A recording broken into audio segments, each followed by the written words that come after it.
Hey everyone, it's Scott Monkern again. Welcome to one of my reviews. It's been a while since I've done a review. I got this game in Kickstart the other day, and I had the opportunity to visit with the developers at DexCon, and then I played it last night. I'm really liking it, but also want to warn some things about it for people. And the game is Affliction, Salem 1692. Now this box is their super deluxe box. I got it. As part of their Kickstarter. It's got a nice, it's leather and wood.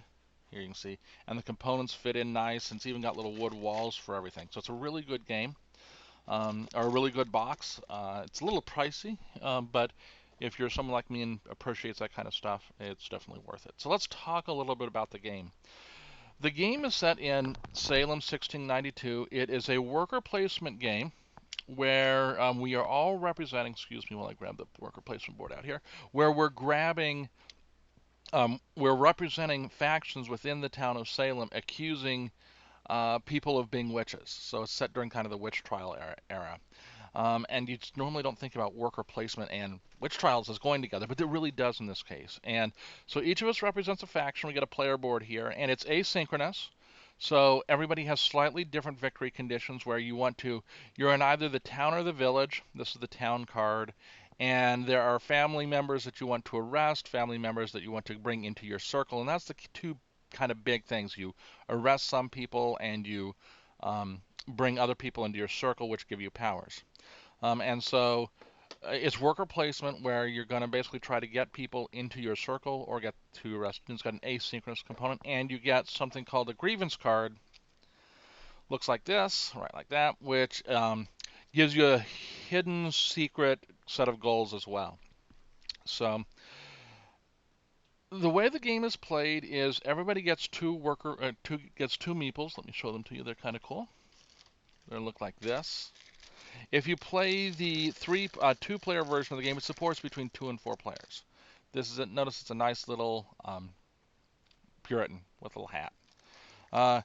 You go around the board. Someone is first player. The first player doesn't rotate around automatically. That's actually an action, and you place your action on the worker placement board. Now, what's neat about the way this worker placement works is, unlike other worker placements where you drop it and you take the action, everybody places all their meeples one at a time, all their villagers, onto the worker placement, and then your resolution is along this little track here. So it's a figure S. So you all place your stuff down and then you go around. And it's designed so that in terms of trying to achieve your goals, you have to do the stuff at the bottom before you do the stuff at the top. And so you're having to stretch stuff across multiple turns, which is kind of a neat feature. Where you're not saying, oh, on this turn I'm going to do this. You're going to say, on this turn I'm going to do this, so that on the next turn I'm going to do this. Um, they're really, in terms of mechanics, there's influence, which allows you to arrest people and bring people into your circle. There's fear, which basically, if you play fear on people, it allows you to disable their abilities.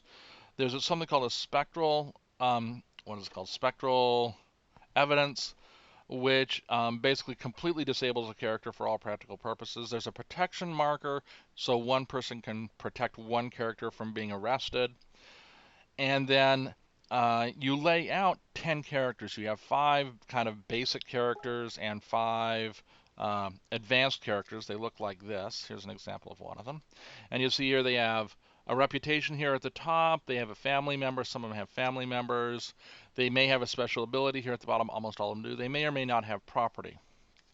So you then, on your turn, you play the action that when you go down the worker placement board, you play the actions appropriate, and you can play on one of these characters. And your idea is you want to get certain people into your circle, and you want other people arrested, and that's how you score victory points, basically. Uh, what's interesting about this is that uh, each character you bring into circle gives you a power, but to activate that power, there is only one spot on the board where you can activate powers. Now, some of the powers are just innate and happen automatically, but others of them you have to play on this spot to get it. So that means that on any one turn, typically only one person gets to activate the power. And when you play on that spot and activate it, you get to activate all your cards.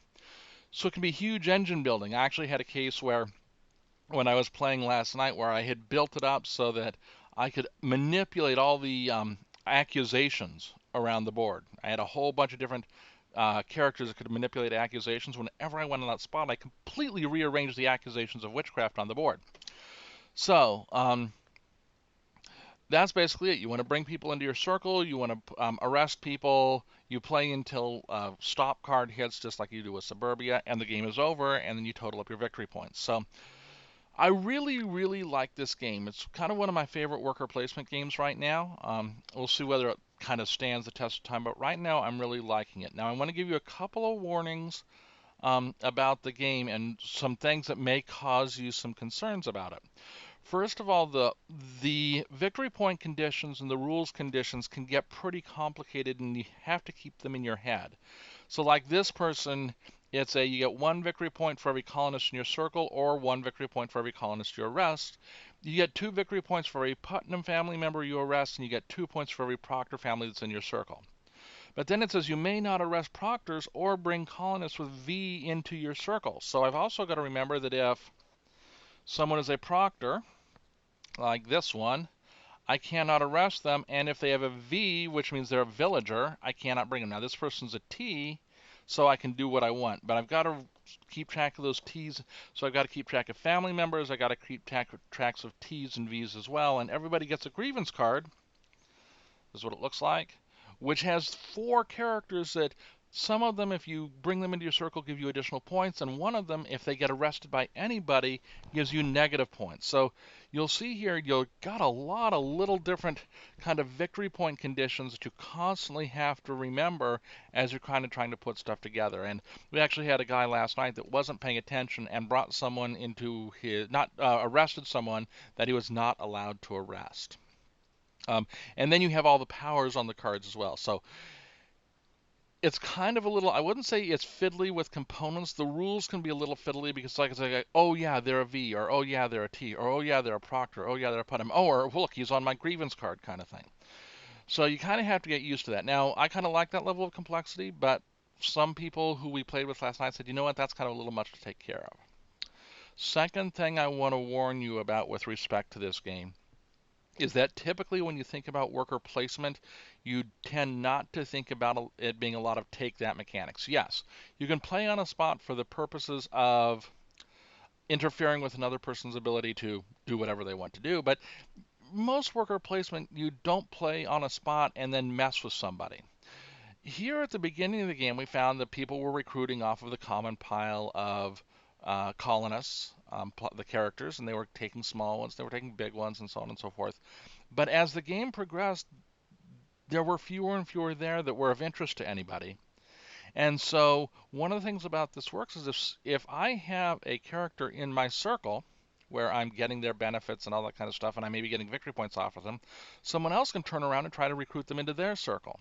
Or they can try to arrest them. And so you can play influence tokens and accusation tokens and fear tokens on someone's character even when you brought them into your circle. So that idea of completeness where, oh, I've got my perfect engine built and everything's working great and I've got all the characters that I need, someone can just walk in and completely wipe you out. And I felt bad because I talked about the fact that I had built an engine where I could just spread accusations. And there was a character that someone had brought into their circle that I needed to kill in order to get victory points. I needed to have them arrested. And so I just started dumping accusation tokens on that character. I just kept moving them every turn. And it was just a matter of if I could get an arrest without them being protected, I didn't have to spend any influence. I could just say, oh, sorry, you're going to jail.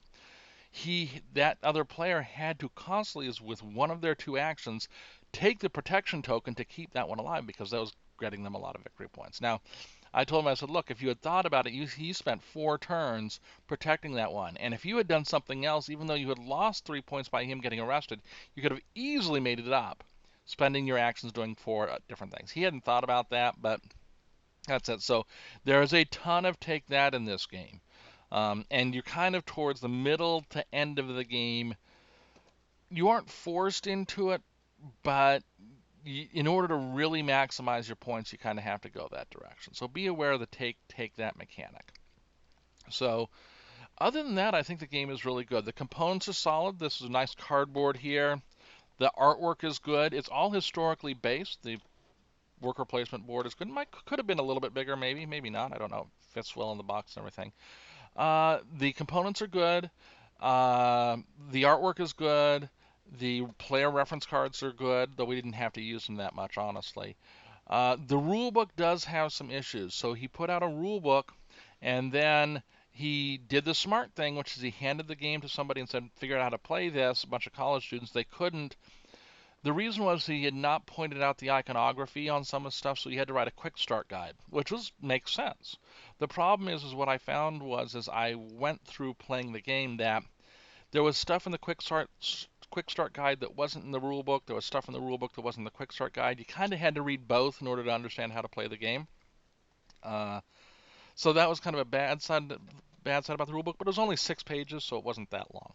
So um, the components are good, reference cards are good, the artwork is good. It's based upon historical figures. He spends a lot of time talking about, well, this is why this character is this, and this is why this character is this, and the powers are relevant to who they were historically. So I like to see games, particularly games that are tied into history, where they turn around and explain to you why it is the way it is. So that is Affliction, Salem 1690, not 1492, 1692, wrong year. The non Super Deluxe version is about $20 or $25. It just came out of Kickstarter, but I know he's selling it at like Gen Con and other places as well. Definitely pick this sucker up if you like worker placement, unless you have a big resistance to take that. So those of you that don't like take that, this might not be the game for you. Otherwise, yeah, definitely pick it up. Have a good day.